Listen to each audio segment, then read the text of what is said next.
Railway group D का इसका sir answer की कब तक जारी होगा, और दूसरा कट ऑफ से रिलेटेड। ये कट ऑफ जो तय होना है, अब तो एग्जाम में आप देख भी लिए कि क्वेश्चन का लेवल क्या पूछा जा रहा है, और 2018 के एग्जाम में किस तरह का क्वेश्चन पूछा गया था।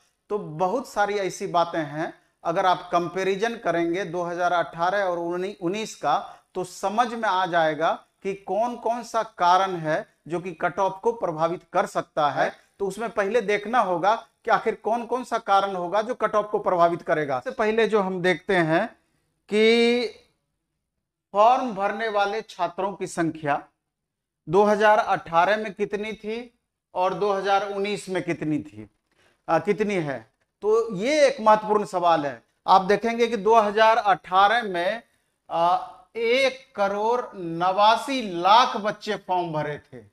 1,89,00,000 छात्र फॉर्म भरे थे, 1,89,00,000। जबकि 2019 में 1,15,00,000 स्टूडेंट फॉर्म भरे हैं। तो आप समझ सकते हैं कि यहीं पर आपको भारी अंतर देखने को मिल रहा है। 80% का अंतर है लगभग आपका यहीं पर। एक ये कारण है जो कि आपके कट ऑफ को प्रभावित करेगा। दूसरा, अटेंडेंस। पिछली बार 2018 में 60 से 65% आपका अटेंडेंस था, 60 से 65% पिछली बार। जबकि 2019 में जो अटेंडेंस आपका रहा है, एवरेज 50 से 60% के बीच आप कह सकते हैं। किसी किसी बोर्ड में 50% से कम भी रहा है और कहीं पर अप्रोक्स 60% भी रहा है। तो 50 से 60 के बीच आप कर लेकर के चल सकते हैं, थोड़ा ज्यादा ही लीजिए, कम नहीं लेना है। इसके बाद प्रश्नों का लेवल या डिफिकल्टी लेवल क्या रहा है। आप देखेंगे कि 2018 में जो क्वेश्चन का लेवल पूछा गया था वो इजी टू मॉडरेट था, जबकि 2019 में मॉडरेट टू टफ है। क्वेश्चन का लेवल, पिछला क्वेश्चन बैंक आपके पास उपलब्ध है, उसको आप बना जाइए, और इस बार के पूछे हुए प्रश्न को अगर आपके पास संकलन है तो उसको आप बनाइए। देखेंगे कि 30-40% तक अंतर है। जितना आप उसमें स्कोर कर पाएंगे उससे 30% कम स्कोर आप यहां पर करेंगे। तो ये एक बहुत बड़ा कारण है कि जो कि कट ऑफ को आपका प्रभावित करेगा। क्वेश्चन का लेवल यानी कि डिफिकल्टी लेवल 2018 के बनिस्पत 2019 का। यहां पर आप देखेंगे कि मैथ रीजनिंग ठीक ठाक है, उसमें 10-5% का अंतर है, बहुत ज्यादा का अंतर नहीं है। हाँ, मैथ और रीजनिंग में एक चीज जरूर है कि मैथ जो है कैलकुलेटिव मैथ है, और रीजनिंग में भी आपको अधिक समय लगने वाला रीजनिंग यहां पर पूछा गया है, जबकि पिछली बार वैसे क्वेश्चन की संख्या कम थी। और सबसे ज्यादा जो आपको परेशान किया है, साइंस परेशान किया है। साइंस में अब आपको लुसेंट वगैरह या ऑब्जेक्टिव टाइप खाली रट करके काम नहीं चलना है। आपका कंसेप्ट क्लियर अगर था, कंसेप्ट क्लियर है, तभी आपका मैक्सिमम क्वेश्चन आपसे बन पाएगा। उसी तरीके से आपका करंट अफेयर्स भी डायरेक्ट एक बार में पकड़ में आने वाला नहीं है, और जीएस सेक्शन का भी लगभग कमोबेश वही स्थिति रहा।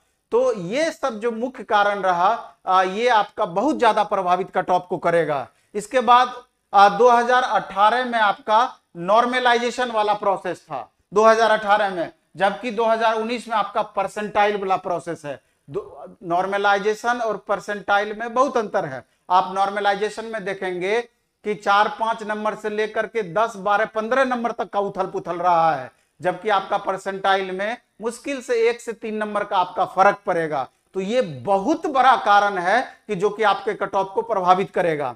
इसके बाद अगर हम बात करें तो नंबर ऑफ वैकेंसी 2018 और 19, ये भी दूसरा सबसे महत्वपूर्ण कारण है कि नंबर ऑफ वैकेंसीज आप देख रहे हैं कि पिछले बार लगभग 62,500 वैकेंसी था, जबकि इस बार आपका 1,03,000 वैकेंसी है, 1,03,000 वैकेंसी है इस बार।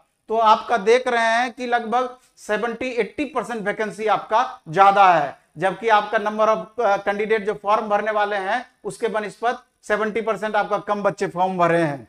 तो ये सब जो मुख्य कारण है, ये बहुत बड़ा रीजन है जो कि कट ऑफ को प्रभावित कर सकता है। 2 क्वेश्चन हम इसमें एक्स्ट्रा लिखे हैं, तो आंसर की कब तक बता दिए कि 15 दिन से 25 दिन का समय लगेगा एग्जाम जब समाप्त होगा।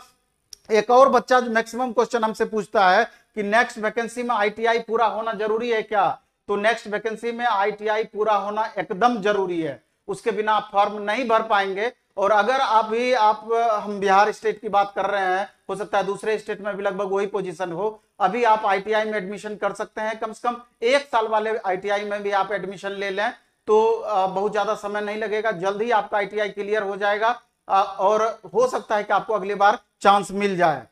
तो अब जब आगे बढ़ते हैं तो यहां पर हम देखते हैं, और आईटीआई आप करना चाहते हैं तो प्लेटफॉर्म से भी आप आईटीआई कर सकते हैं। 1 साल वाला का लगभग आपको 13,000 13,500 करीब पड़ता है। चलिए हम नेक्स्ट बात करते हैं। मूल चीज पर जब हम आते हैं उसके पहले एक चीज और देख लेते हैं कि अभी जो स्टूडेंट अपीयर कितना हुए हैं और लगभग स्कोर कितना किए हैं, इस हिसाब से भी आपको बहुत सारी बातों की जानकारी हो जाएगी, अंदाजा हो जाएगी कट ऑफ को। यहां पर आप देखेंगे कि 60 to 70 के बीच में 60% बच्चे अटेम्प्ट लिए हैं। 60 to 70 के बीच में 60% बच्चे अटेम्प्ट लिए हैं, और 70 to 80 के बीच में 10% लगभग बच्चे अटेम्प्ट लिए हैं, और 80 से अधिक लगभग 5% बच्चे आप कहिए कि 80 से अधिक लिए होंगे या उससे भी कम, और 60 से कम में 15 से 20 नहीं, इसको आप रखिए 20 से 25% बच्चे हैं जो कि आपका इससे भी ज्यादा ही होगा जो कि 60 क्वेश्चन से कम बनाए हैं या अटेम्प्ट लिए हैं। और जितना भी आप अटेम्प्ट लिए हैं 5 से 10 क्वेश्चन एवरेज गलती जरूर हुआ होगा। कितना भी आप सावधानी से चले होंगे मिनिमम 5 क्वेश्चन जरूर गलती हुआ होगा, और अधिक से अधिक में 10 से 12-15 क्वेश्चन भी जा सकता है। मिनिमम 5 क्वेश्चन आप समझ लीजिए कि 1/3 निगेटिव है तो कितना नीचे आपको खींच करके चला आएगा। अब आते हैं मूल चीज पर। इन सब कारणों को मिला करके आपका कट ऑफ फाइनली क्या होना चाहिए उस पर हम डिस्कस करते हैं। बोर्ड बाय बोर्ड आपका अलग अलग हो सकता है, लेकिन हम एवरेज निकाले हैं, ये डेटा आप देख सकते हैं। यूआर हम 60 से 64 के बीच हम लिखे हैं, लेकिन ये डेटा में थोड़ा सा फर्क है, लिखने के लिए हम अलग दिए थे, थोड़ा इसको बढ़ाया हुआ है। तो हम मान सकते हैं कि 59 से लेकर के आपका 63 के बीच में जिन भी स्टूडेंट का आ रहा है मार्क्स, ये फिजिकल का तैयारी कर दें यूआर कैंडिडेट में 59 to 63 के बीच में। और अगर ईडब्ल्यूएस इसके बाद ओबीसी की अगर हम बात करें तो यहां पर आप देखेंगे कि ओबीसी में 57 से लेकर के अगर 61 के बीच में आ रहा है तो निश्चित रूप से फिजिकल की तैयारी करें। और ईडब्ल्यूएस कैंडिडेट में आपका 56 से लेकर के 60 के बीच में आ रहा है तो आप फिजिकल का तैयारी स्टार्ट कर सकते हैं।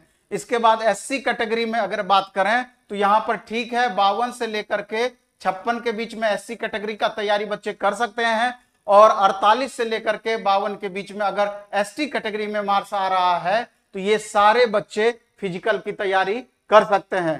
और चूंकि 3 गुना स्टूडेंट को बुलाया जाएगा फिजिकल टेस्ट के लिए, यानी कि 1,03,000 वैकेंसी है तो करीब 3,10,000 बच्चों को लगभग फिजिकल के लिए बुलाया जाएगा। इसके बाद अगर फाइनल कट ऑफ की हम बात करें तो इसमें 4 से 5 नंबर आपको प्लस करना पड़ेगा फाइनल कट ऑफ के लिए। फाइनल कट ऑफ के लिए 4 से 5 नंबर आपको प्लस करना पड़ेगा ओवरऑल ऑल कैटेगरी के लिए, अलग अलग कैटेगरी के लिए जो भी निर्धारित किया गया है। एवरेज आपको यही कट ऑफ देखने को मिलेगा। 1 आध नंबर का अगर अंतर हो जाए तो हो जाए,